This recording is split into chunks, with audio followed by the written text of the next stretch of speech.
আজ হচ্ছে সিমলাতে আমাদের শেষ দিন বলতেই পারো।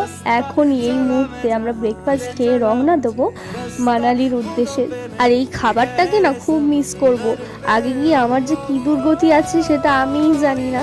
গন্তব্যস্থলে যেতে আমাদের প্রায় 8-9 ঘন্টা লাগবে। ড্রাইভার দাদাকে বলেছিলাম এতদিন ভেজ খেয়েছি, একটু নন ভেজ খাবো, দাদা ভালো রেস্টুরেন্ট দেখে দাঁড়াও।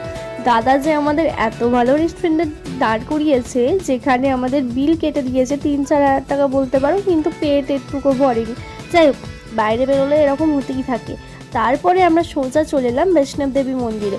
আমরা 5টার সময় করে মন্দিরে পৌঁছেছিলাম, তখন মন্দির বন্ধ ছিল। আমরা যেদিন ফিরবো বাড়ি সেদিন আমরা মন্দির দর্শন করব।